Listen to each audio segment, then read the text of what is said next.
Young Junk! Welcome to the Micheaux Mission, 2 men, 1 podcast, every black film ever made. My name is Vincent Williams, and I'm joined as always by my partner. Hey, holla at your boy. This is Len, a.k.a. the Bat Tribble. And folks, we are still in May, the month that we like to call Mother May I Have Another One of Those Bad Black Movies. And tonight, we certainly have a dozy. I mean a doozy. No, you meant dozy. Bit of a Freudian slip.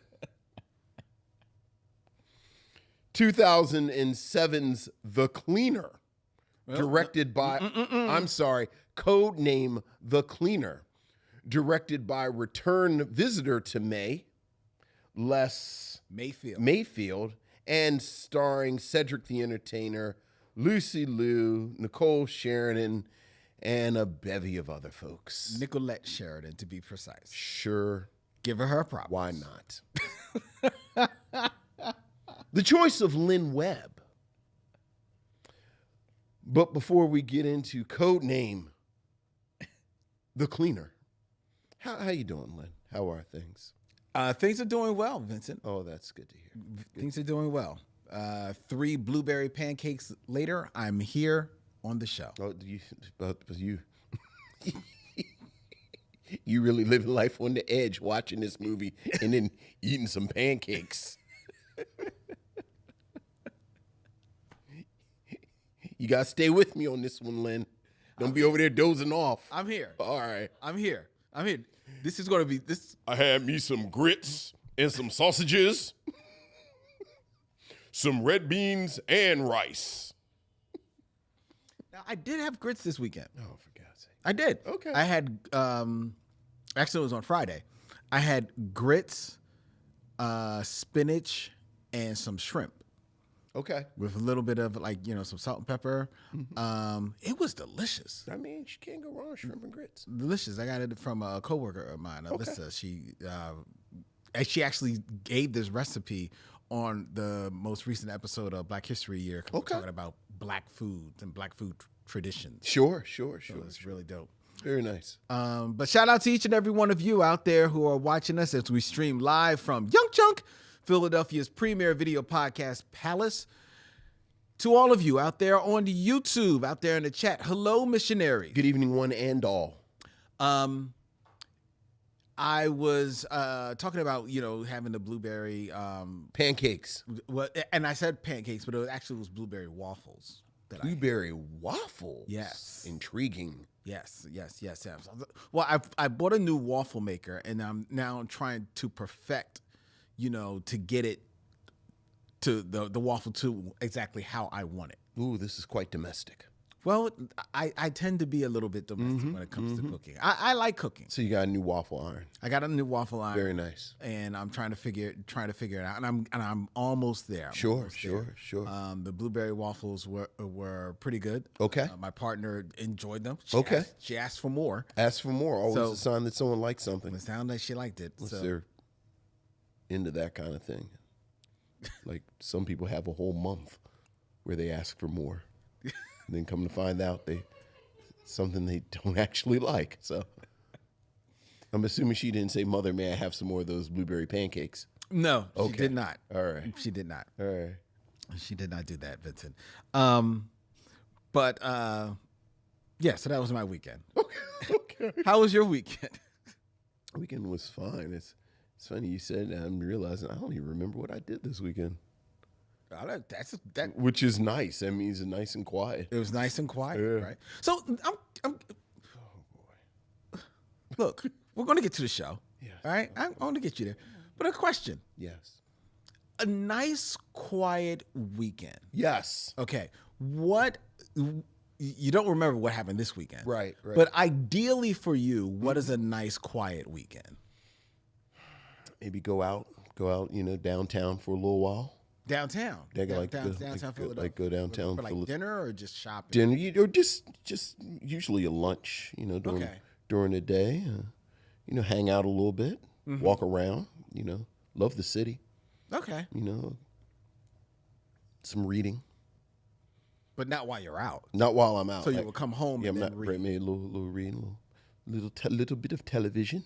All Maybe right. movie. Nothing that exciting. All right, cool. Maybe have a cocktail at some point. You and your cocktail. Do you have a cocktail every weekend? I mean, Saturday and Sunday? right. You know, I like my mixed drinks. You do. Take my bourbon and mix it with a glass.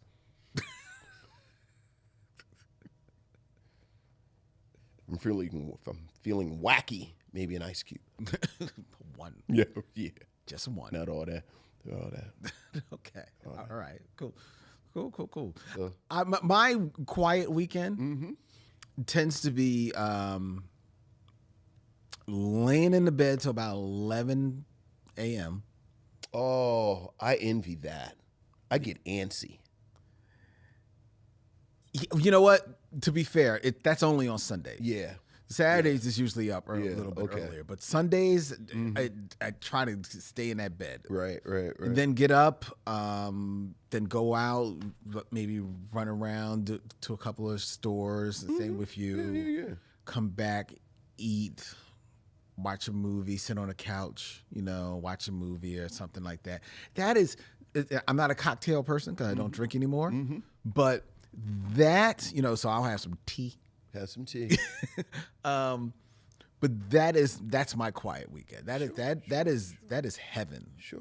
I'll have coffee in the morning and then something later on. Oh, I don't have coffee in the Don't morning. like coffee. I don't have coffee in the morning. I have some tea in the morning. Have some tea in the morning. Or some orange juice. Some orange juice. This is all very riveting, isn't it, missionaries? Well, with that, let's hear from you. Let's get to your emails, or as we like to call them, Missives from the missionaries. So what else is going on, Lynn? we have emails, Vincent. Ooh, missives from the missionaries. Ooh.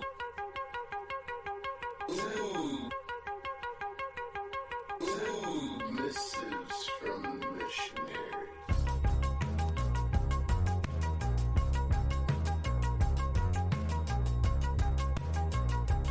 Missives from the missionaries, Vincent.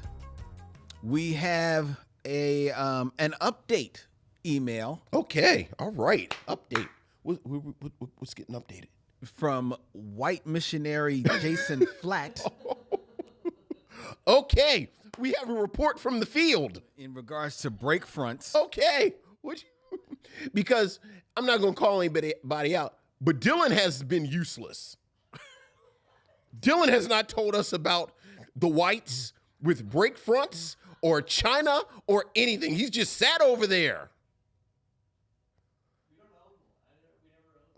Leave Dylan out of this. Dylan's a kid. Sitting over here, I'm like, well, shit, is he like Mary from the Sinners? Maybe Dylan's an octoroon. Maybe Dylan.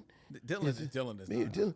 How come Dylan isn't participating? But please tell us. Don't let the hip hop fool you. Dylan is not an octoroon. Right. Not at all. Please tell Because us. he listened to Jay Dilla. Give me the update. I mean, that's the whitest thing of all, though, listening to Jay Dilla. Go ahead. Jason Flatt says, in regards to updating us about break fronts, Yes. which is what apparently white people call the It is furniture a as well. cross-cultural term. Jason adds, yes, there's china in the cabinets. It's not old country crystal glasses or anything as traditionally fancy, but it's still only used at Passover. Oh. Interesting. Jason is also Jewish. Or they just celebrate Passover. I don't want to take things for granted. Maybe Thanksgiving sometimes, but I think that's moved on to disposable. So Okay. they've moved on to paper plates for Thanksgiving. Sure. But for Passover, China. It is still China. The good China Thank you, Jason. gets broken out of the break front. Broken out of the break front. Yes. Okay. May. Thank you, Jason. Thank you, Jason. Do we have any other questions that we want to pose to Jason? Not that I As can. a out there in the wild white missionary. I think this is fantastic. I think we can work with this for a while. Okay. All But right. it's good to know Jason is a resource. Yes, and we'll be looking for more reports as they come to you. Right, if Jason. we have questions. Yes. All right, thank you, Jason. It's good to know. Thank you, Appreciate Jason. that. Good looking out. All right. I love it. Go ahead. It's weird. We have an email from Michael Sykes. Hey, what's up, Michael? Hey, Len, Vincent, and missionaries. Vincent, Yes. I've been thinking back to the Predator 2 episode when you called out how white critics trashed the sinners. It's just sinners, not the sinners, Michael. And said something that really stuck with me. Quote, "We got to stop listening to white people about our art." Yes. Man, you hit the nail on the head. It reminded me of an article from Rolling Stone, the 50 terrible songs on great albums by a white author named Andy Green. Yep. In it, he calls "The Lady in My Life" Yeah, I the remember weakest track on That's right. Thriller, saying it doesn't belong on the same album as Billie Jean, Beat It, or Thriller. And I was like, seriously? That pissed me off. If anything, The Girl Is Mine is the weaker link, which is the duet with Paul McCartney, isn't it? But it's telling how quick some critics are to dismiss the smoother, soulful moments, especially ones rooted in R&B, as less worthy. And speaking of erasure, it also gets under my skin when white music critics try to rewrite rock and roll history. They're quick to crown Rock Around the Clock or Blue Suede Shoes as the first rock and roll songs while brushing aside tracks like Lordy Miss Claudie by Lloyd Price or Rocket 88 by Jackie Preston and his Delta Cats, a.k.a. Ike Turner's crew. I was about to say. Those songs are rock and roll, or maybe more accurately, jump blues, which is the direct ancestor of rock and roll. Right. Because it came from us, they act like it doesn't count. Honestly, sometimes they need to stay in their lane and stop trying to define our art in their terms.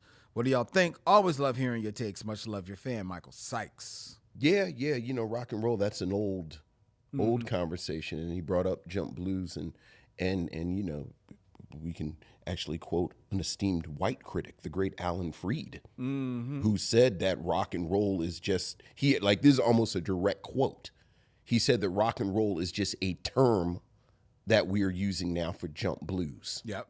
And he would go to Louis Jordan. You know, again, we've talked about this periodically over the years, like that alchemy, that moment when it shifts from jump blues to rock and roll, people kind of debate. And you know, he named a couple. I always go to Ike Turner and Lil Richard.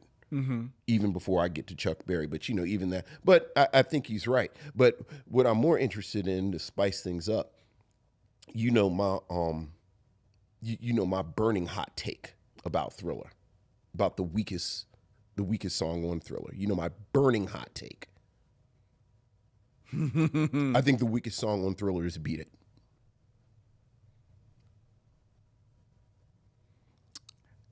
I got you. I think the girl is. I think the girl of mine is cute. It's a cute song. I do think that Michael lost the coin toss with the two of them on that. Like, I think "Say Say Say" is a better song. Yes, which is on Paul McCartney's album. Yes, but yeah, I think "Beat It" is. I thought "Beat It" sounded dated. The second it came out, almost immediately. So did I.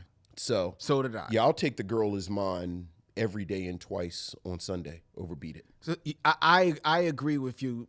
I thought "Beat It" sounded dated, quiet as kept. There was a part of me that thought that Billie Jean sounded a little dated, but the video gets it over. I think Billie Jean is the perfect pop song. Like, you talking about the alchemy between R&B and rock and roll. I think Billie Jean is like the moment that it's pop. And I don't think pop is intrinsically bad, but like I think Billie Jean is so slick. And Okay, so it's good and pop so, because it is like, very pop. Yeah, but it's very, very good pop. Right. Okay, I'll hear like, you that. I actually will ride for Billie Jean.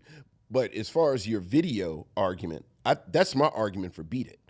Like, I think the video saves Beat It. Like, there's no Beat It video, and Beat It fades into obscurity. Interesting. Like, I think there's a reason that he did Billie Jean on Motown 25 instead of Beat It. Well, I mean, Billie Jean is the one that has had the legs. Well, and why Billie Jean is the one that is iconic. But I think Billie Jean has the legs because of the video, because of the dance. Yeah. And the image. I mean, the Billie Jean imaging. Yeah, I'm never going to argue about his logo. But I think the Beat It video is more iconic than the Billie Jean video. I think the look is more iconic. The Billie Jean look. Okay, yes. But the actual video, like there's actually like Beat It like has the storyline. Yeah. And the intricate choreography. And it probably it starts changing the game of music videos. Right. Like Billie Jean is just like a nice video. Like, and then that look. But regardless, I do think oftentimes white critics frankly do not have enough respect for the culture that black art comes from, which means that they haven't done the work. No, absolutely. To speak on it intelligently. More often than not, that is exactly. And they're of course, with the disclaimers, that's not all the white critics. It's not. But you do. Like I love like David Ritz, like David who's written biographies on people. But yeah, most of the time it's like you're not really qualified to speak on this. Yeah, you don't know. Right. You're not coming in. And there's nothing wrong with not being qualified to speak on things. And owning up to that. Right. Like I have opinions on punk rock, but I'd never say them out loud.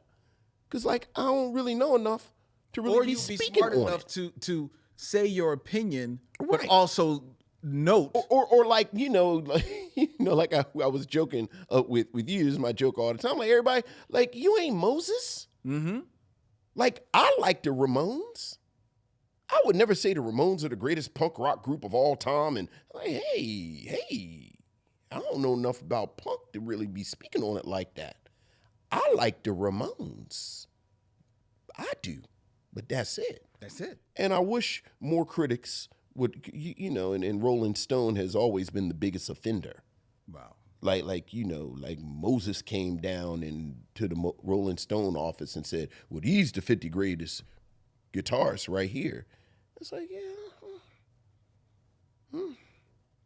Yeah, well, I mean, that was the clickbait of the time. Yeah, but that's it's one of my triggers.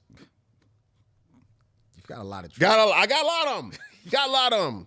You're a man with a lot of triggers. Hey, look, I didn't eat any waffles before I came in, so I'm right on edge.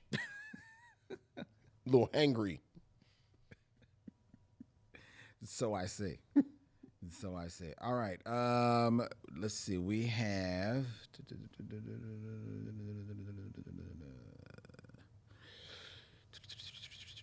an email from Jessica Noel Stelzer. Hey, Jessica. Hi, folks. I'm enjoying your podcast. Okay, that's always a good start. Good evening. I hate y'all. My podcast player has this as the cover for this episode, and I noticed it says 1990. And it's our Men in Black, our replay of our review of Men in Black with Ryan Sands. Okay. And it says it was our Mission Logs episode. Mission Logs, Men in Black, 1990 with Ryan Sands. But Men in Black came out in 97. No? Thanks for your movie knowledge. I appreciate it. Jessica in Philadelphia. Well, Jessica, what that is called is an error. An error. A mistake. A mistake even. A typo. A faux pas. A typographic error. Yes. It's called Fat Thumbs. I was typing out the date, and I hit 1990 instead of 1997, and was in a rush and did not check it. Right. So what you have captured is a faux pas. Sure. And for that, in the grand tradition of Marvel Comics, you will receive a no prize. You're receiving no prize, which is no prize at all. Right. But thank you. We Appreciate you. And you need to be careful with that type of thing, because looking at those type of little errors, that's how you figure out you're in the Matrix. And now what? Now what, Jessica? Whoa, deja vu. I just saw that cat. See? Now what? Now what? All right, we got one more email. This is from Michael Lockett. Hey, what's up, Michael? Greetings, my brothers and my fellow missionaries that sat down in the Epsom salt for last week's Mother May I just in time to get my ass beat by radio. When this came out when I was young, I didn't have the life experience to see how effed up this portrayal of this real person and this time period. Films like this and Driving Miss Daisy, I have to laugh at to keep from throwing my hard candy dish through my TV screen. Was this film and its teeth prosthetic the beginning of the downward slide of Cuba? I had so much hope for his career coming off of Jerry Maguire. Thank the Lord, my time travels dropped me with you two as you dug into Why Do Fools Fall in Love? I really, really like this movie. I had only seen this prior on bits and pieces on broadcast TV. Outside of Love Jones, this may be one of my favorite roles for Lorenz Tate. Although I like him on Rescue Me, where he's the black guy. Although I do have a soft spot for the Woman of Brewster Place episodes he was on. Deep cut. I 100% agree. Halle Berry and Vivica Fox should have a straight-up comedy film together. Halle is so very funny when she is allowed to be. Hearing you two talk about Frankie Lyman being such rich material for a doc made me wonder if the two of you were running a production company and had funding in place to produce 5 documentaries. Oh, my God. But 10 candidates, whom would you pick from the following list? Okay. So we've got 10 candidates. But we can only pick 5 of them. We can only pick 5. Oh, yeah. Just go ahead. And he going to give us a 10? He's got the 10. Oh, boy. All right. What we got? We got Frankie Lyman. Okay. That's getting a slot for me. Nina Simone. Okay. Maybe. I would say no. There have been good documentaries on her. And that's why I would say. Okay. I would say no. Marvin Gaye. Let's put an asterisk next to that. David Ruffin. Asterisk next to that for the same reason as Marvin Gaye, frankly. Ma Rainey. Okay, that gets one of my slots. Donnie Hathaway. That gets one of my slots. Same here. Jackie Wilson. Maybe. I mean, he had a tragic death. No. Maybe. Let's see, because I only got 2 slots left. Okay. Curtis Mayfield. Maybe. Billie Holiday. No. There have been great documentaries on Billie Holiday. Sister Rosetta Tharpe.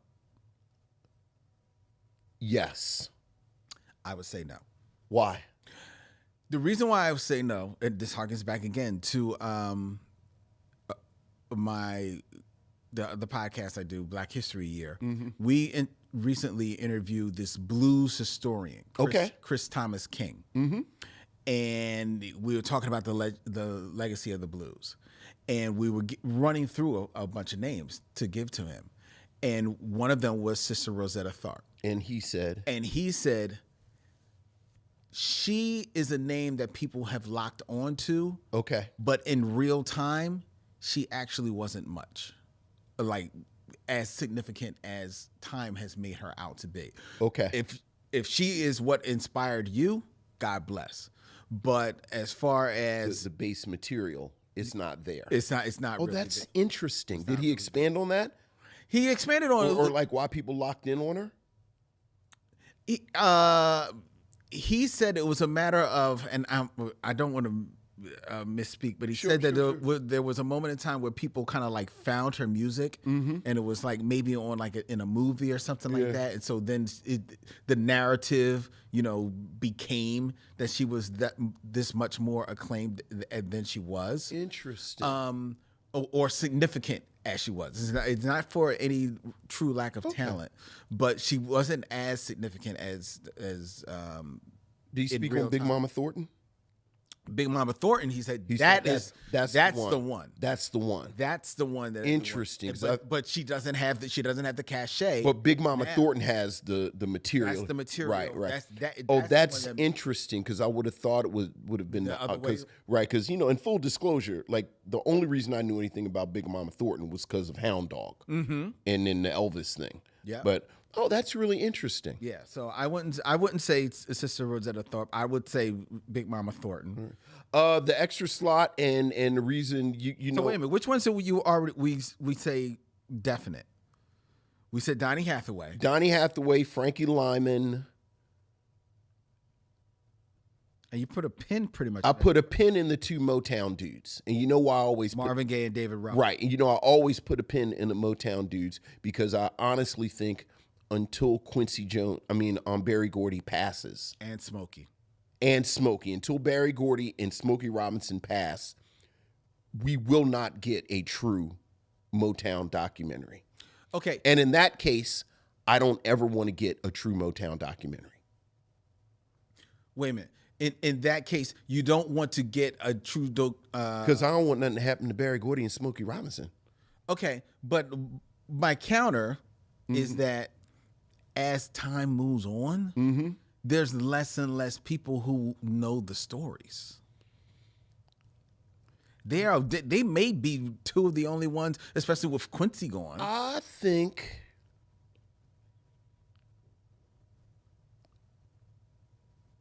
there's probably enough documentation.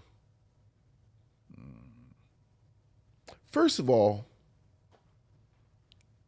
like all things, I think if you follow the money and you follow legal documentation, there's enough to put together something with some heft, regardless of how long time goes by, how much time goes by. And I do think that Berry Gordy, Smokey Robinson, and people who are interested in upholding their interests. Otis. I'm not even going to say Otis, but I'm going, and I'm not saying that she's one, but I get the sense that obviously Berry Gordy, Smokey Robinson are so beloved and so respected that you always pull her name just because you do like the Oprah Winfrey's, the this ones, the that ones who are very much invested in keeping these legacies pristine. Like I always think, like it always seems to me that if you are on this level where you're an icon, You're right. you don't want to be Thomas Jefferson. Like nobody wants to get Thomas Jefferson. Right. Where like you've been Thomas Jefferson, and then 30 years ago we started talking about Sally Hemings, and now you can't say anything about Thomas Jefferson without Sally Hemings coming up. Yeah. And nobody wants to be Thomas Jefferson. Right. And I suspect the nature of power, the nature of music companies, the nature of business, that an unfiltered story of Motown will not shine a good light on Berry Gordy, on Smokey Robinson, on whoever. And I base that just on standing in the shadows of I forget the exact name, but the Funk Brothers documentary. The Funk Brothers documentary. Right. Which there should be a documentary about the making of that documentary. How about like all the hoops and everything that people had to jump through, and threat is a very evocative word, but when you hear about the story, it's like, wow, that sounds like a threat. Yeah. So with that extra slot, I'll throw that to Jackie Wilson. Okay. My fifth slot, I'll throw to Jackie Wilson. Okay. Me, I think I'm pretty much or with you on a lot of these, but I think I'm definitely throwing one to Donny Hathaway. Mm-hmm. And I think I'm throwing one to David Ruffin as well. And while I hear your argument about the Motown thing, I think like Donny Hathaway, not as much as tragic in a way as Donny Hathaway, but I think David Ruffin, Donny Hathaway, and to a degree Jackie Wilson are historic voices that are being lost.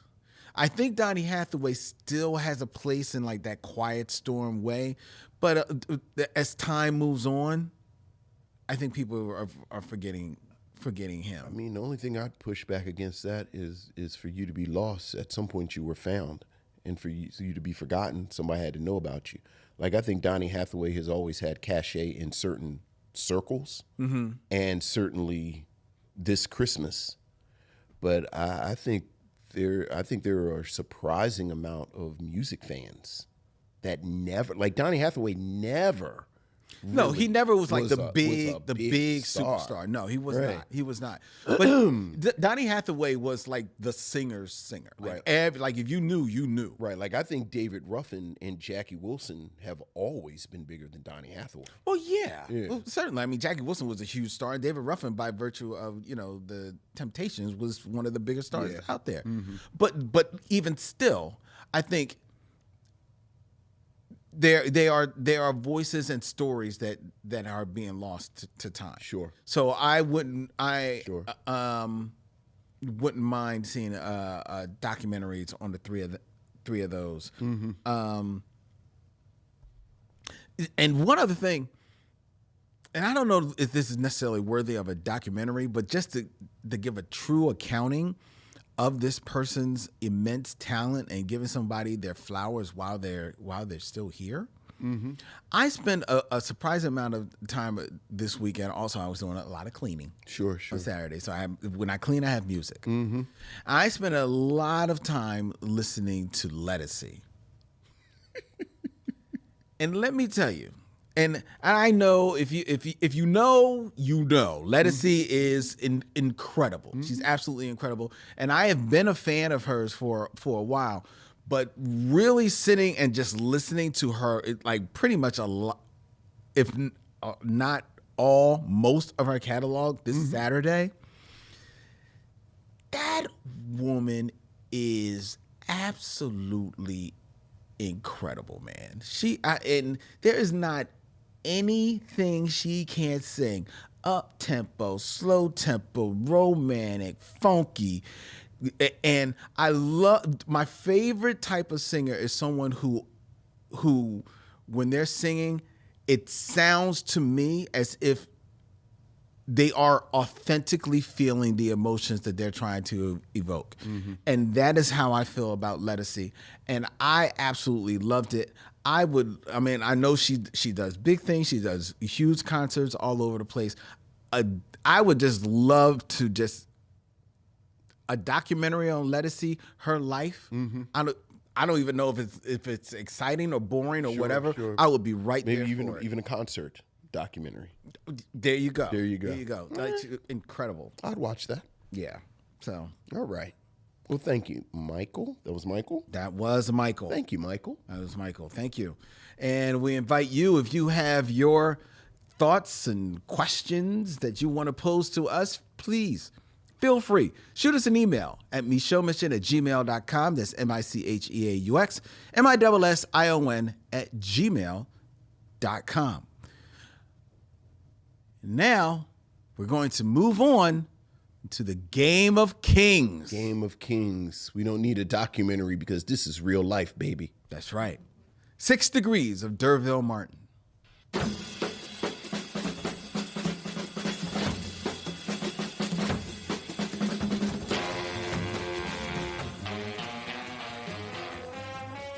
Six Degrees of D'Urville Martin, where I give Vincent 2 actors and he has 6 films or less to connect them to D'Urville Martin. D'Urville Martin. He's the man. Another person who would be a great subject of a documentary. He would. He would actually. He like, all jokes aside, that'd probably be a good documentary. He would. Narrated by Wesley Snipes. Yeah. Yes. Of course. Yeah. Oh, yeah. All right, Vincent, keeping in theme. What's the theme? Well, we're going to be doing a very fast review of Codename the Cleaner tonight, Codename the Cleaner. Codename the Cleaner. which stars Cedric the Entertainer. It does. So I present for you, Vincent, Okay.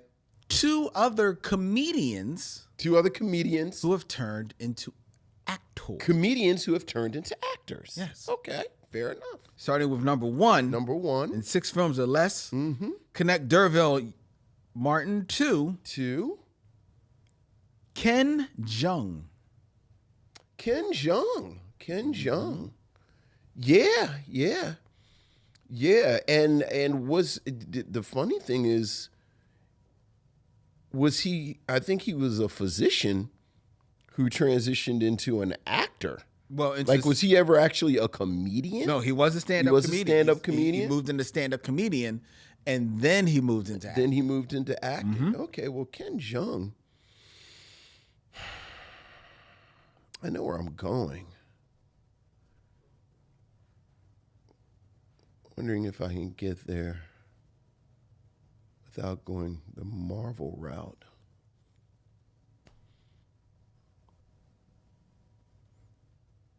Oh, you can get to him without Marvel. I don't know what movie you're trying to land on. Okay. This is going to be a itty bitty bit of a cheat because one of the connective tissues was in the movies, but I don't know if it was. Well, no, I don't know.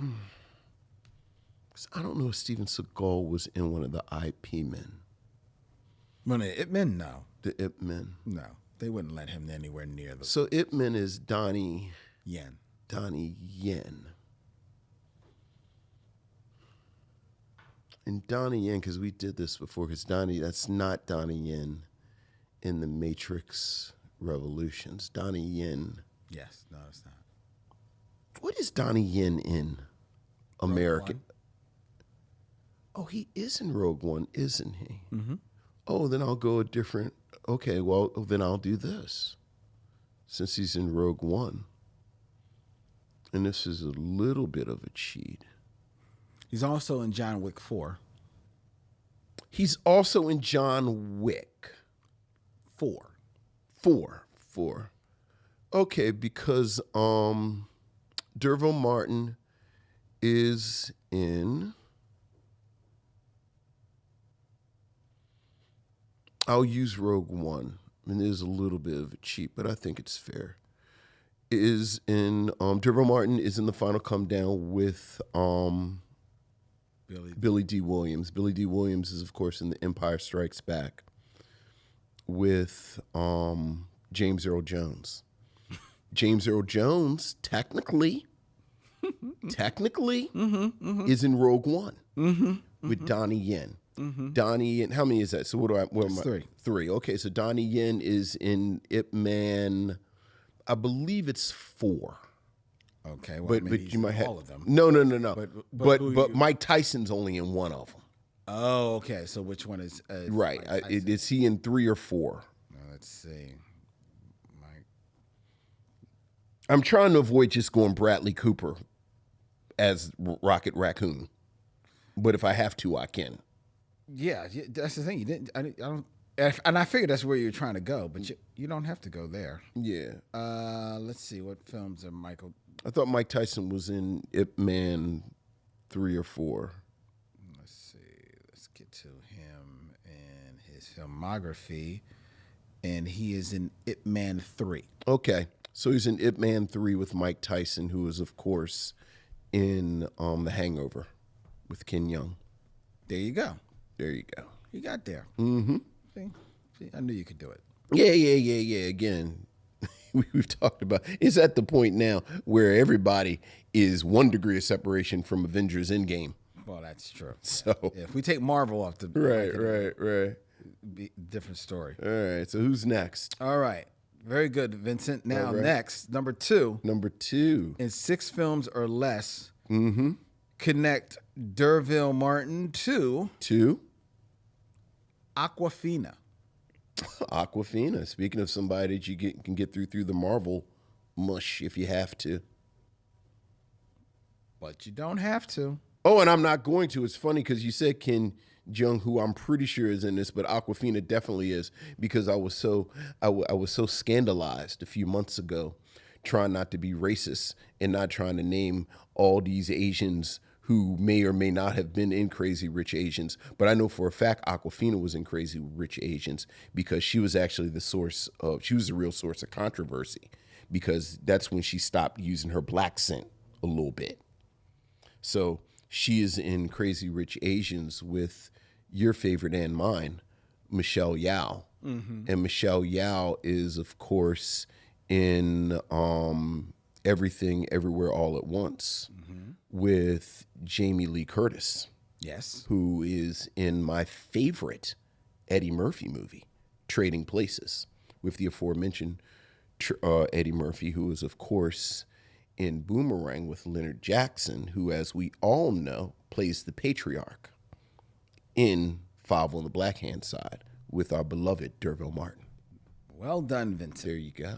Well done. There you did it in reverse. Look at you. Oh yeah, I reverse-rated it. Sometimes I reverse-rate it. Yeah, and you did. Gotta keep it fresh. You did. Gotta keep it fresh. Well done. That's right. All right. It's just that simple. Yeah, oh yeah. All right. Yeah, well, I guess there's nothing else to do, but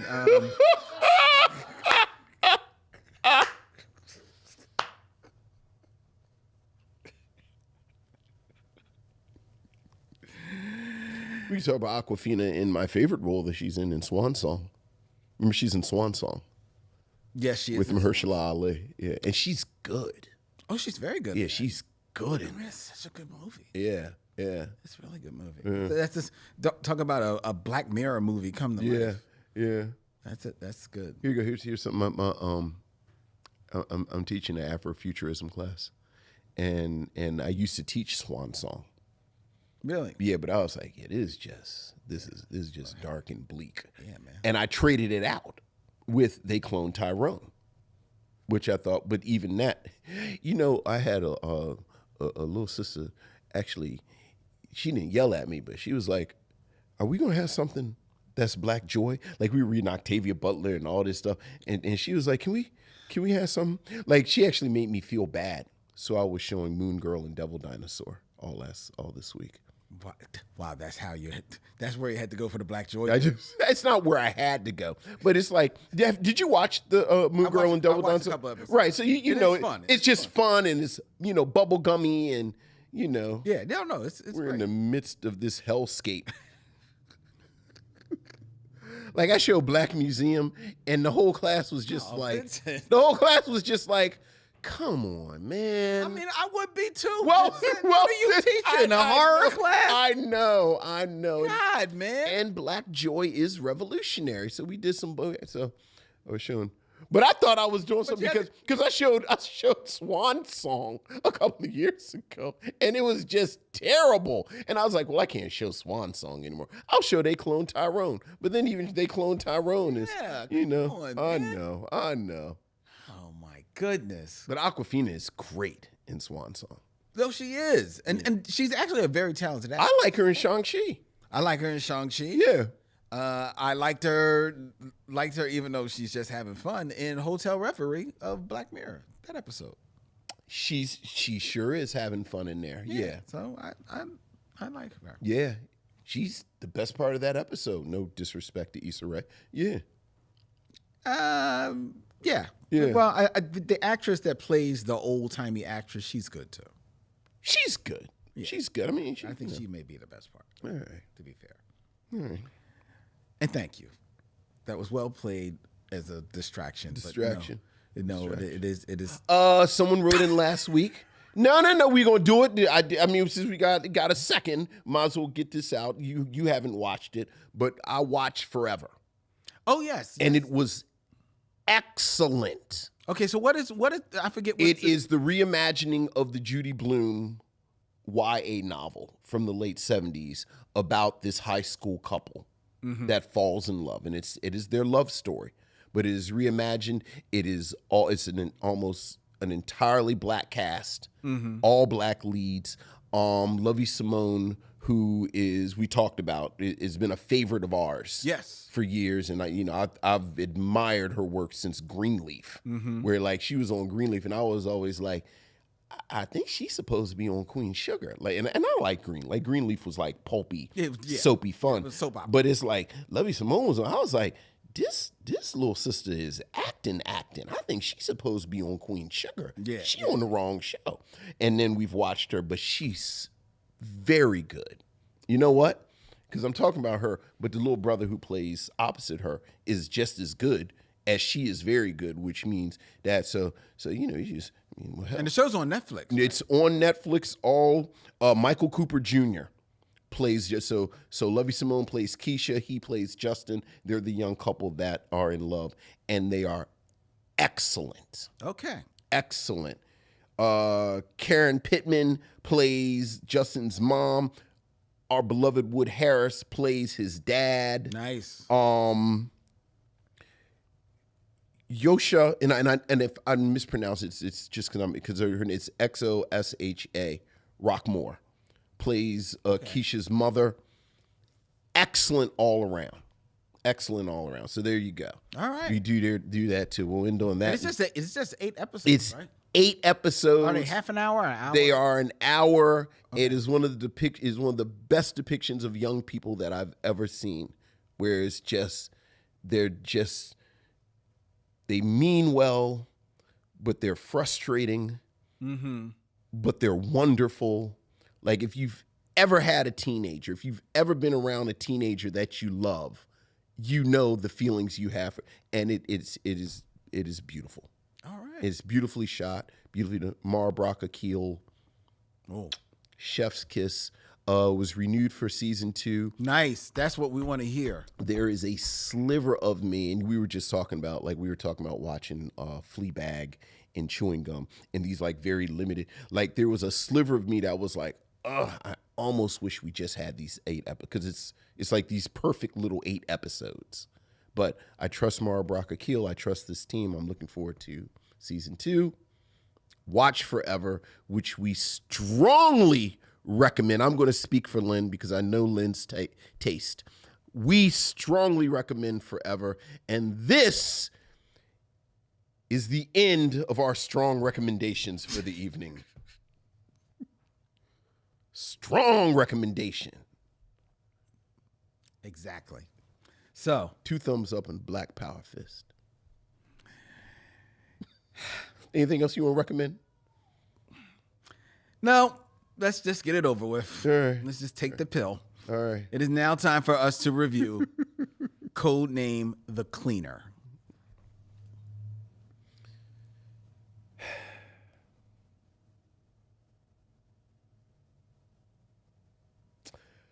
Codename The Cleaner.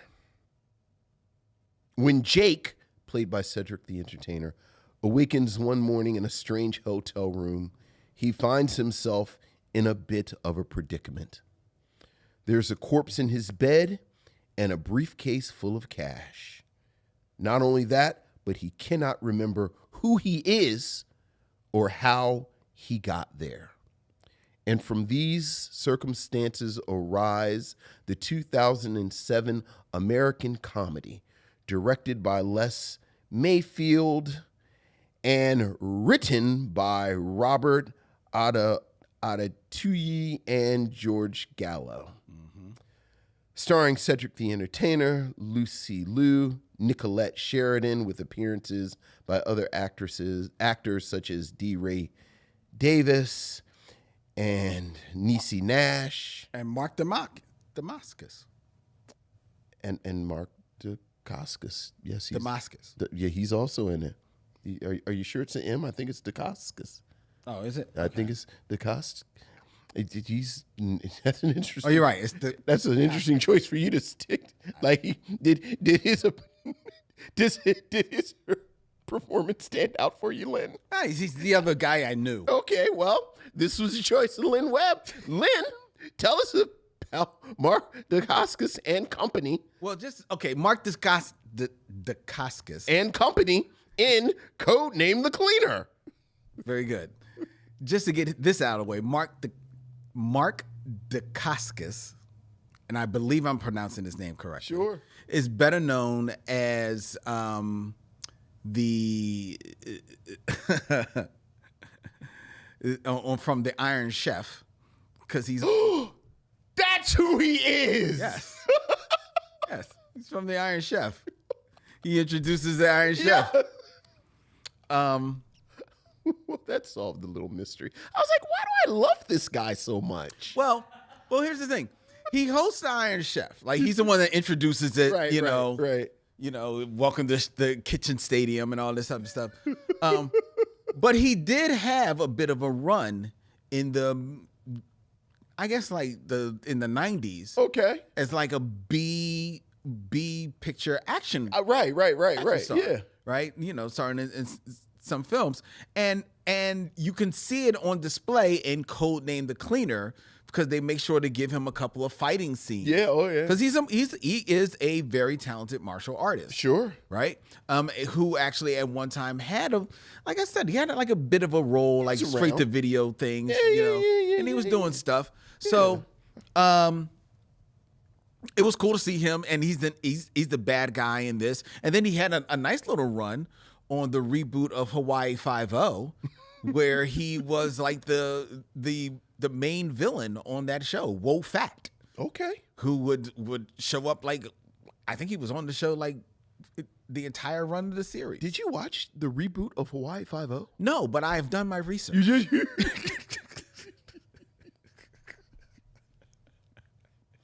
Did you see they're bringing back SWAT? Are they bringing back SWAT, or are they making just the series with Shamar Moore? I'm just glad Shamar Moore's working. I mean, he cashed them SWAT checks for a long time. Look, if he's smart, he should be good. He's got to be like about close to his late 40s, 50s now. Look, I just like Shamar Moore.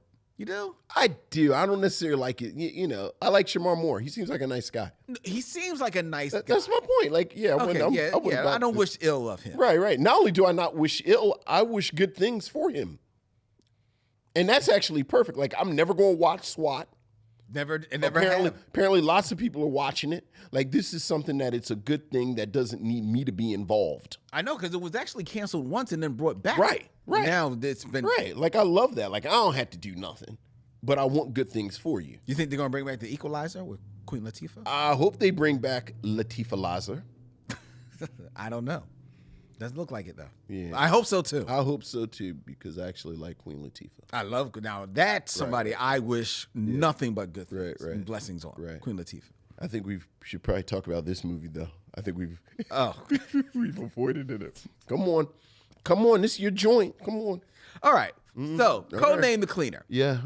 Thank you for giving the synopsis of the film. So therefore, I don't have to belabor the plot. It's a regular Maltese Falcon on here. You got to keep up. Don't blink. Oh man! Oh my God! Now this movie is, as Vincent said, it's all about, Cedric the Entertainer. He's got amnesia. He doesn't know whether or not he's a CIA officer. Doesn't know whether or not he's a colonel of special forces. Doesn't know whether or not he is a janitor. But it's all centers around this computer chip that's going to be used in some video game, and it doesn't really, nobody really that will take over the world. It's never actually explained. It's never explained. It's never actually explained. It's not, but if you know movies, it is what is known as the MacGuffin. It's a MacGuffin. This big thing that everybody is chasing, but you don't really know why, but it's just a thing to move the plot along. Things moving. And MacGuffins are not necessarily a bad thing. MacGuffins are what makes a lot of movies go. They are the main reason that we have now 8 Mission Impossible movies. They are basically just MacGuffins Impossible. I mean, technically, isn't the Maltese Falcon a MacGuffin? The Maltese Falcon is one of the greatest movies of all time. Yeah, that's actually a MacGuffin. It's actually a MacGuffin. Yeah, oh yeah. Because at the end of the movie, it's not even a Maltese Falcon. Dude, spoiler. For an 80-year-old. For an 80-year-old movie. So, all that to say, MacGuffins are not a bad thing. Sure. When they are, and they don't even, like you said, don't have to make sense. No. There are plenty of films, such as the Mission Impossible films that I brought up, where the MacGuffins make no sense, but you don't care. You don't care. Because the trappings of everything are so intriguing, whether or not they be the actors that you enjoy, the scenery, the direction, the characters are at least well drawn, so you're just drawn into their stories. None of that is on display in Codename the Cleaner. Goodness. Because in Codename the Cleaner, you have Cedric the Entertainer in a film that I feel, and Vincent, I can read your mind that you're going to agree with me. This is a film that Cedric the Entertainer is in solely because they could not afford Martin Lawrence. Because Cedric the Entertainer is basically doing Martin Lawrence in this movie. That's a good read. Martin Lawrence, who that is a good to read. be fair, when he is on his left to his own devices in his solo films, which he has been successful in, it's pretty much you know what you're going to get. And he is wisecracking. And he would have made this work, actually. Quietly. Wisecracking, a little bit of a charisma, playing the sad sack a little bit, some fake judo moves, and physical comedy. All of which Martin Lawrence is skilled at. Right. Is he the greatest at any of those? No. But he's very talented at it, and he makes it work. And like you said, he's going to deliver the product that is promised. Exactly. You know exactly what you're getting. You know what you're getting, so if you like it, this is your jam. This is your jam. Yeah. With Cedric the Entertainer has always been someone who it is proven little is more. That is just a little bit of Cedric the Entertainer is all you need. Okay. Think of all the best Cedric the Entertainer performances that you can remember. It's just he's the side piece in all the barbershop films.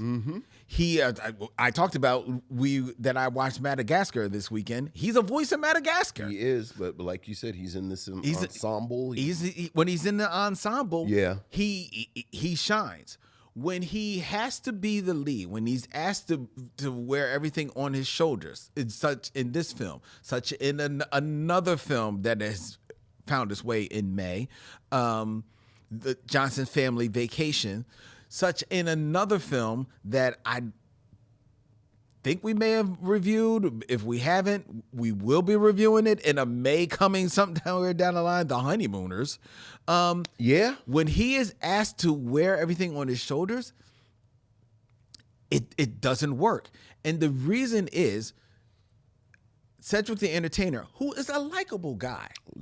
He's a likable guy. I don't think he's the greatest comedian, but he's likable. He's a likable guy. But he doesn't have the charisma to carry off the lead. And he doesn't have the singular, I think, talent to hold a full film together. He neither is a great physical comedian. He neither is a verbal linguist.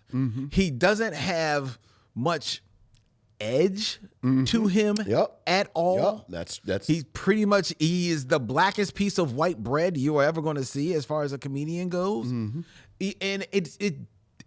And in this film where he's asked to kind of like showcase a little bit of all of that, it doesn't work. Now, if he's surrounded by more interesting characters, such as in the barbershop films where he's got Ice Cube and some it's Michael Ealy to bounce off of, hey, maybe it works. But in here, where he's got TV desperate housewife Nicolette Sheridan Yeah. to bounce off, and Lucy Liu, who realizes probably from the moment after she signed the check, Yeah. oh, this is going to be a quickie. Yeah. Oh, yeah. I'm just going to get in and get this over Oh, with. yeah. Oh, yeah. He's got nothing to work Yeah. with. He's got absolutely nothing to work with. He's got a director, Les Mayfield, who we last saw. His movie before this was The Man, Yeah. which was a movie that in 2005 that we just reviewed 2 weeks ago on Mother May I. Whose filmography is filled with some other worthy Mother May I candidates in there, and who hasn't directed anything since Codename The Cleaner. I wonder why. Yeah. This film, you talked about the writer, George Gallo.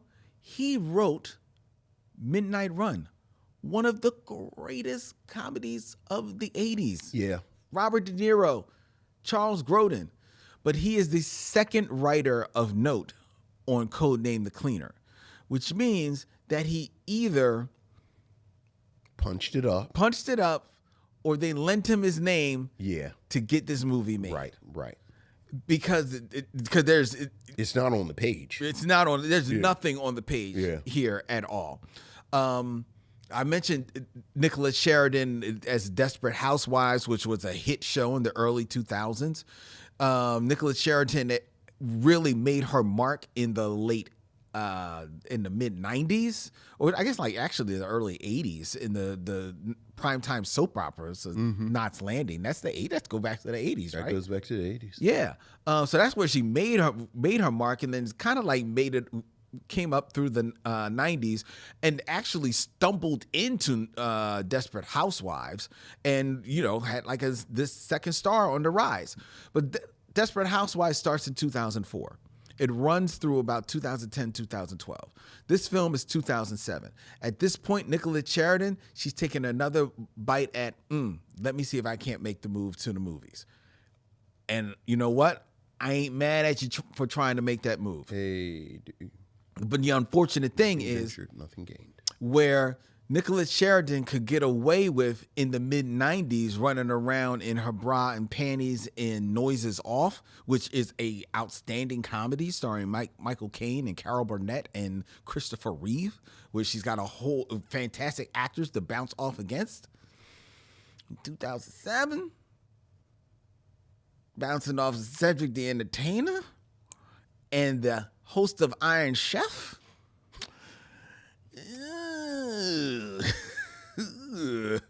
It's not a good look. It's not a good look. And the excitement that I am giving you, missionaries, in my talking about Codename The Cleaner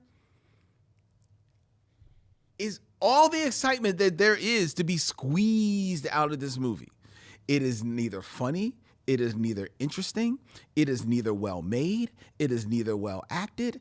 It is quite possibly the biggest waste of time on the mission since Rappin'. And I don't think Rappin' was a waste of time, because Rappin', we talked about it a little bit, Rappin' is so awful that it actually garners some type of reaction. Oh, fair.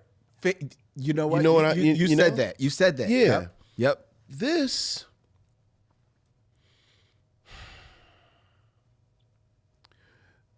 I agree with everything you just said. Everything. I think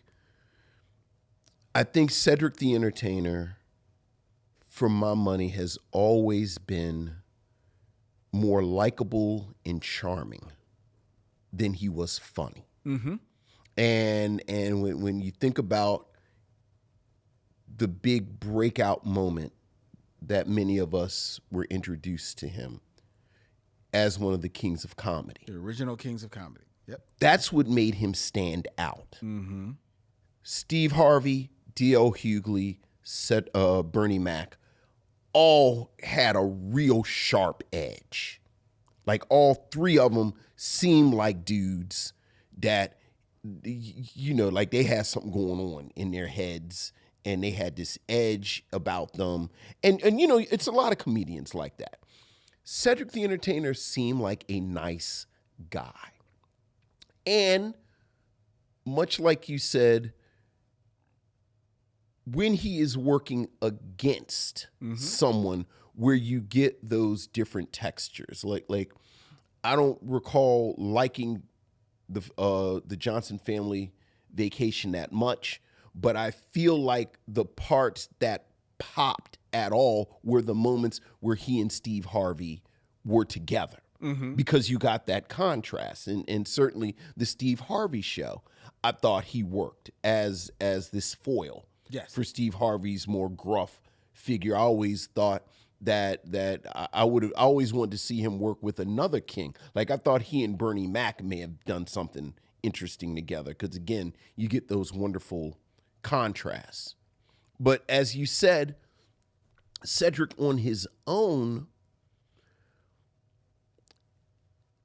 has never held my attention. And you're talking about him not as the lead, but appropriately enough, because we were just talking about SWAT. Apparently he does all right because there have been 8 seasons of The Neighborhood, which while certainly, you would never take away from Tachina Arnold and her contributions. I think, and not even I think, it's objectively true, this is a good speed for, I think he's a sitcom guy.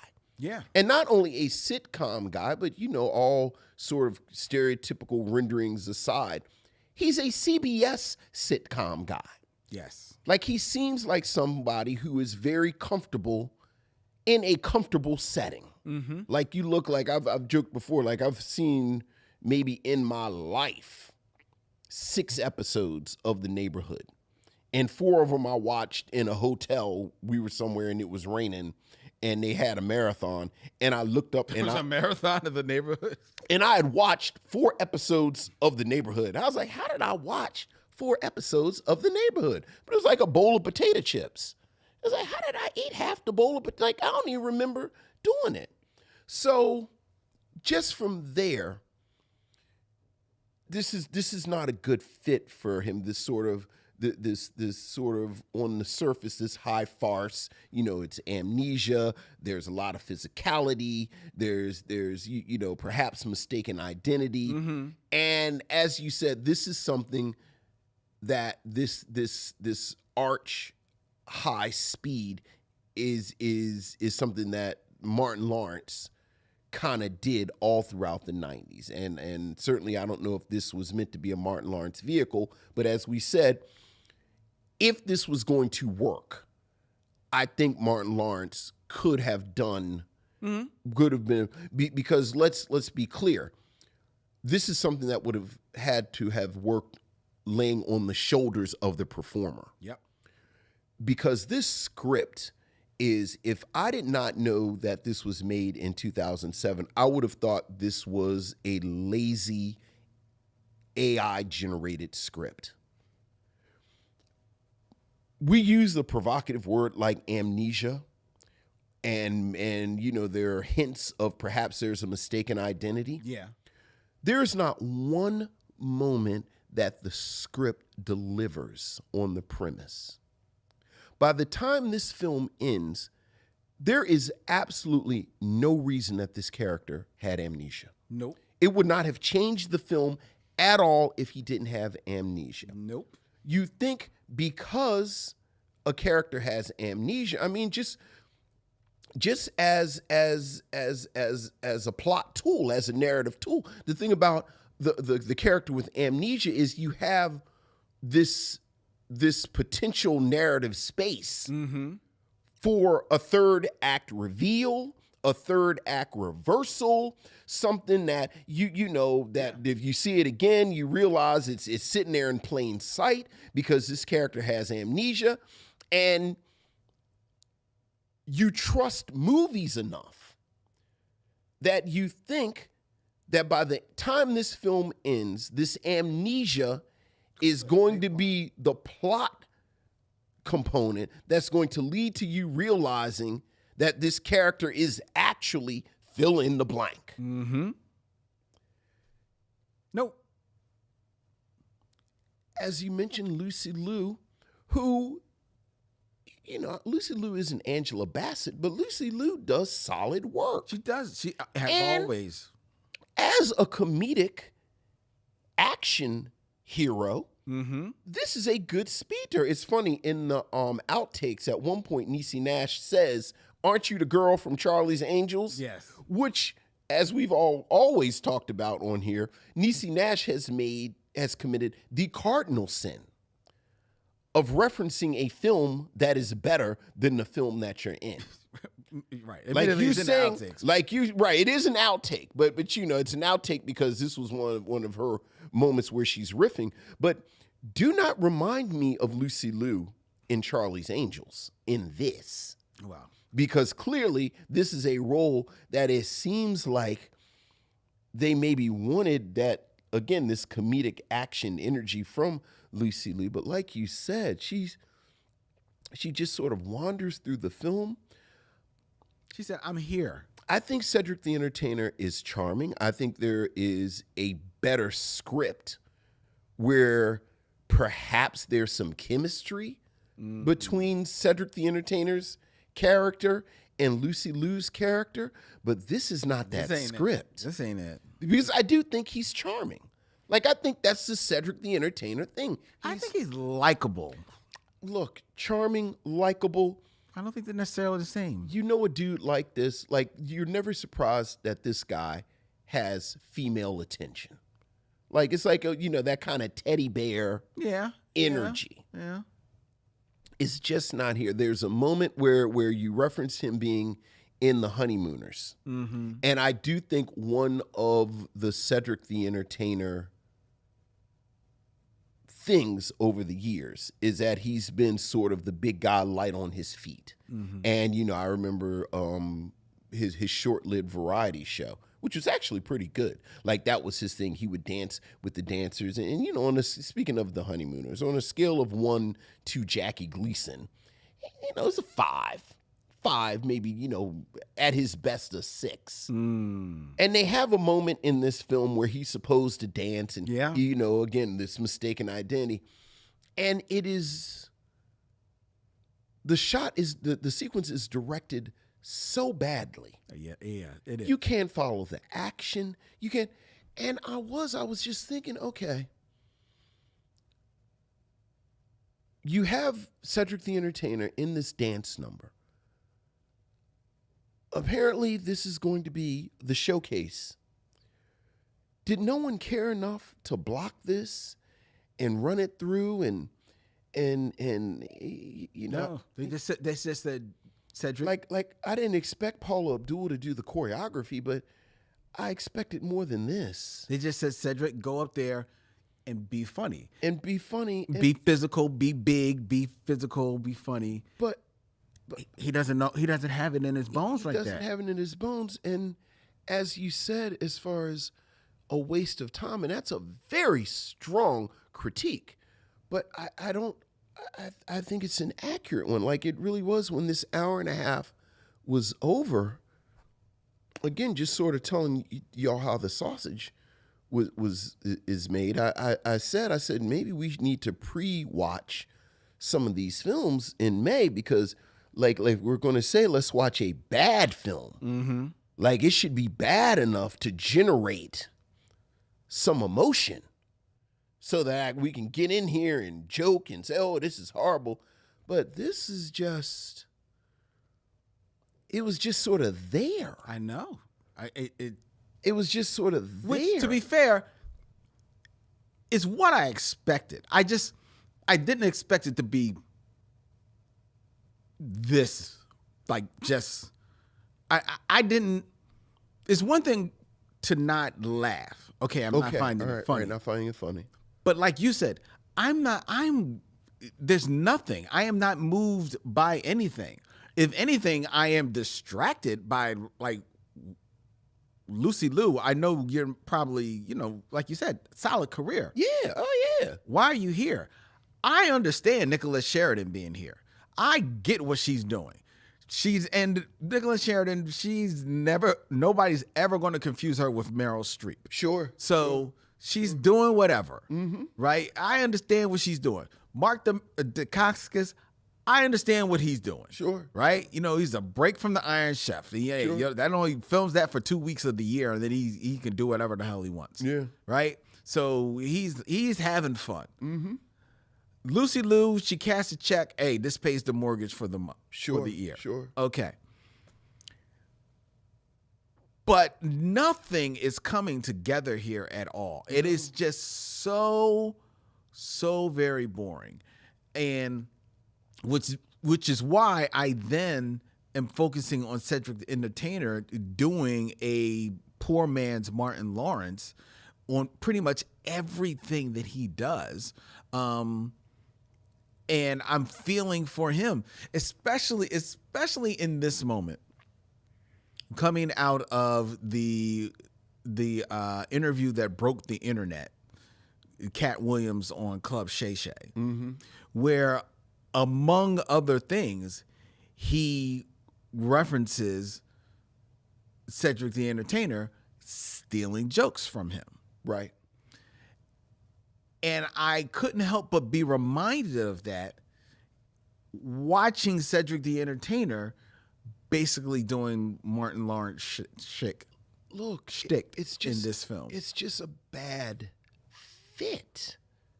He's not this kind of comedian. Like, if you can't get Martin Lawrence, you get Tommy Davidson. If you can't get Tommy Davidson, you get another physical. Like, I don't know who charges more, Tommy Davidson or Marlon Wayans, but like, you have to get someone who their physicality is part of their comedic portfolio. This has never been Cedric the Entertainer. I know. You like him. Like, that's a Cedric the Entertainer. Like, we like him. He's not here for all that. So, yeah. There you go. Yeah. Yeah, it's just, I'm never going to apologize to y'all for Mother May I, because y'all asked for it. But if you watch this, I feel like this is time we could have spent. I mean, hell, we could have just put our hand in the hat and pulled out a Tyler Perry movie. We could have. Like, but then we wouldn't be getting out of here before 8:30.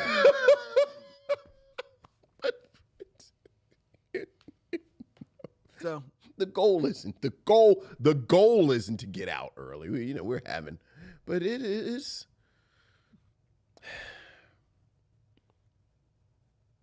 It's yeah. Let me ask you a question. Yeah, sure. Hey man, we got time. You can talk to me shit. Of all the actors, and it's not just black actors. Yeah. I mean, of all the comedians, and not just black comedians. Sure.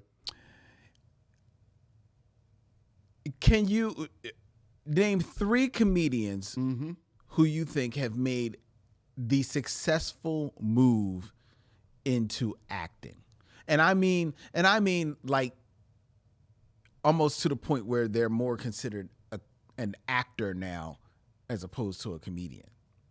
Can they be comedic actors? No, I want to think like a comedian. So somebody who actually was a stand-up comedian. And now they're an actor. They're an actor. There's usually humor in his roles. And certainly, so you think about something like Ant-Man. But I think Paul Rudd's done interesting work. Was he a comedian? I mean, I'm sorry. You said comedian, so not a comedic actor. Right. Okay, so comedian, actual.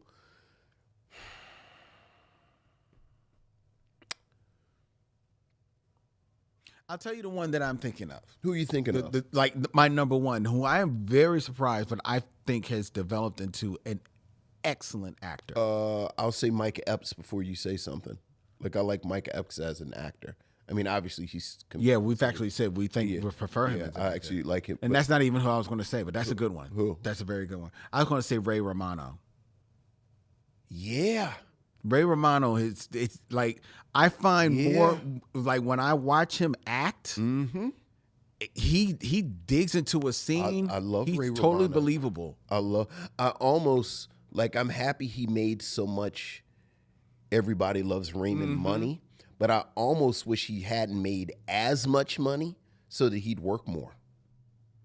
Well, I like that he can now be choosy. Yeah, but he's so choosy he doesn't do anything. No, he works. I mean, what, once every 5 years or so? It's like a cicada. No, I mean, like, unfortunately, some of these things hasn't gone because he did that show with Men of a Certain Age. Right. Oh, but I thought you were talking about movies. But he also has done movies. Oh, you know, I'm easily one of the biggest Men of a Certain Age fans on earth. Yeah. So I quote it all the time. Like every time I listen to Jeff, there's a moment on there when because it's him, it's Scott Bakula, and of course it's the dearly departed Andre Brower. I was going to say Andre Harrell. And at one point, Andre Brower listens to jazz. And Ray Romano's character teases him and goes, "Ooh, look at me, I'm so fancy. Boo-doo-doo-doo-doo-doo. I listen to jazz." I say that all the time. Like, "Ooh, I'm being fancy. Boo-doo-doo-doo-doo. I listen to jazz." I think that every time I get in your car. Yeah. Oh, yeah. Well, you should do that because it'll make me think of Men of a Certain Age. But no, he did. But I think he's great. Yeah. He did that. He did the HBO show Vinyl. He was on that. He was in The Irishman. He's one of the best things in The Irishman, the Martin Scorsese movie. Like he actually was. There was a short-lived. They made a series of Get Shorty, and he remember him in excellent. He was excellent in that. Yeah. That's a good one. I mean, of course, Bob Odenkirk. Yeah, that's a good one. I hadn't thought about him. I actually forget sometimes he's funny. That's true, especially if you've seen Nobody. If you ever saw that movie, look, there's a second one coming out. Look, how you make a sequel to Breaking Bad that's as good as Breaking Bad? Better Call Saul. Yeah. So Bob Odenkirk, of course, we've talked about it before, and I know he's going to be in this movie coming out. I love when Marlon Wayans acts. Yeah, and that's a good one. It's just that Marlon Wayans, I always consider him more of an actor first. You never consider him a stand-up. Yeah, that's fair. Yeah. But we've named three because Mike Epps is definitely a good one. Yeah, and Bob Odenkirk, I had forgotten about him, and Ray Romano. Yeah. So Cedric the Entertainer is not on that list. Look. Again, everybody does not have to be everything. They don't. And this is a bad fit. And he's found his fit in the neighborhood. Right. And look, I think Cedric the Entertainer has always had a lane. Like I think there's room. Like I think he's funnier than Cedric the Entertainer, but I think Sinbad, I kind of put Sinbad in this slot. Like there are comedians that you like. That's a take. Sinbad funnier than Cedric? I think he's funnier, but I don't think Sinbad was that funny. Okay. Is that funny? I just like him. Like I like him. Like there's some people like I don't.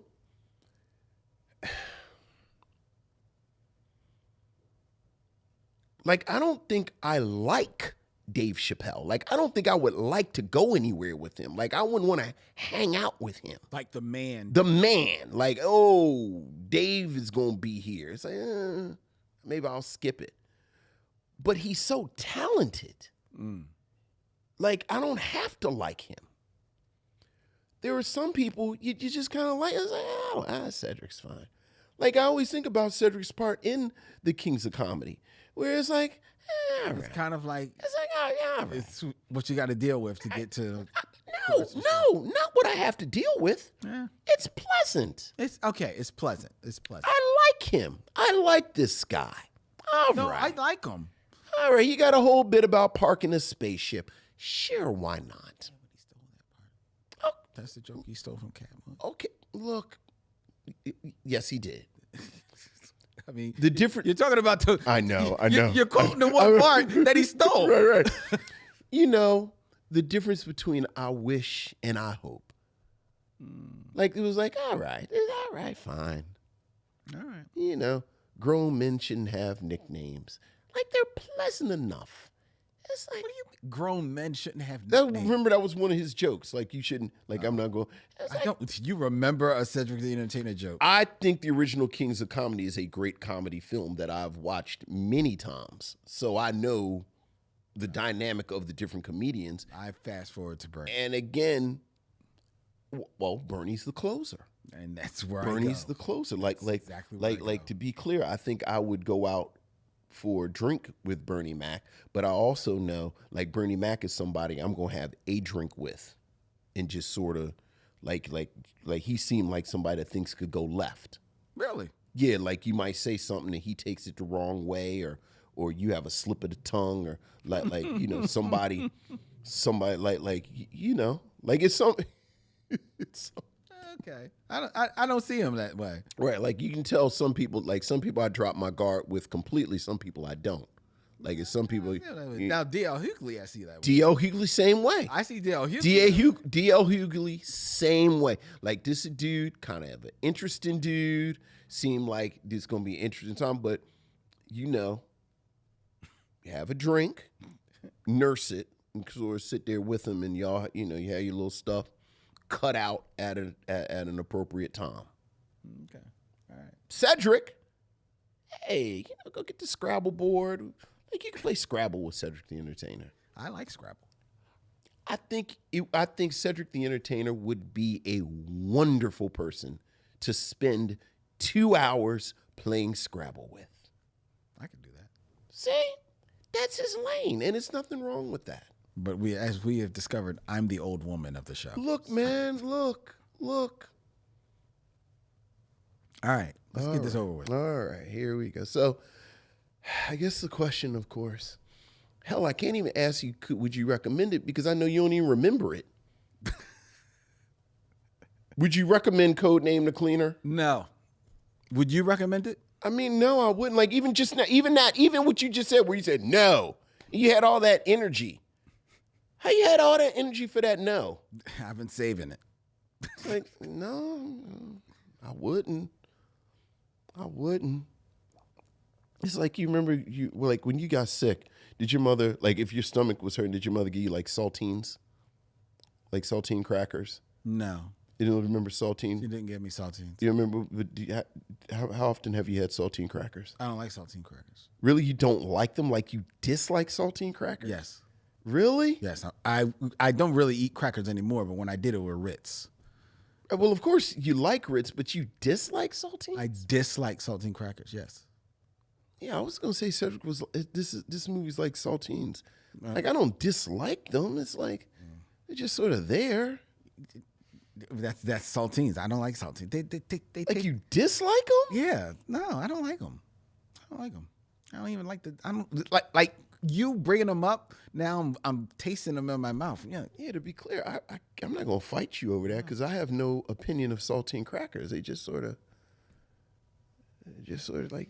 No, I don't like them. They're just sort of. I even tried to dress them up with like peanut butter. It doesn't work. Wow, It doesn't work. You have spent way more time with saltines than I have. Well, I mean, it was the one time. It only took one time to realize this doesn't work. But you wanted to make sure you had to stress test it. Maybe because I had to eat them. You had to. Yeah. Because we didn't. We had Ritz at my house. Yeah, my mom sure. had Ritz. Sure. Saltines were at my father's mother's house. Right. Where I hated to go. But she made us eat saltines. So do you hate the saltines or did you hate the house? I hated everything about that house. Right. See, now we're getting to the crux of you don't hate saltines. No, I hate saltines. Yeah, you just hated the house. I hate saltines. Nobody hates saltines. Yes, they do. They're just sort of in that tin. I don't like saltines. Like my stomach hurt, your mother would give you some some saltines. When my stomach would hurt, what my mom would give me was a cup of tea and some oranges. Are oranges good for? Because I thought they'd be acidic. They work for me. Yeah. So I'd have some oranges and a cup of tea, which when my daughter got sick, this is what I gave her. So not saltines and ginger ale? No. No. Saltine and ginger ale. What kind of that's not even hoodoo. It settles the stomach. Ginger ale, yes, but saltines, no. Saltines because it's the No. salt in it. No. Ritz crackers. Again, you got a lot of energy. I'm not arguing with you that Ritz are better than saltines. I'm really just talking about. So why would you eat saltines then? Because you're sick, and So why not eat the Ritz? because Ritz are buttery. They're Ritz too aren't rich. buttery. Ritz aren't buttery. Are you sure you're talking about Townhouses are buttery. Oh, for God's sake! Townhouses are buttery. Ritzes aren't buttery. What are Ritzes? Ritzes, they're salty, and a little bit more. They're more toasted. What are saltines? Saltines, they taste like plaster. I know there's salt on there, but they taste like Right plaster. in the name, actually. Yeah, well, I don't like them. They taste like plaster. They taste like something you picked off the wall. I think you don't like you ain't like your grandmother's house. Well, that's true too. And that's just where the saltines were. That's true too. But I don't like them. They in a white box. Now you're angry at the box. Yes. I wouldn't recommend this film either. All right. So All right. there you have it. We won't recommend Codename the Cleaner or Saltines on this show. But next week on the Micheaux. Oh, it's going to get hot next week. And before we tell you what we're going to be reviewing next week on the Micheaux Mission, I invite you to send all of your thoughts.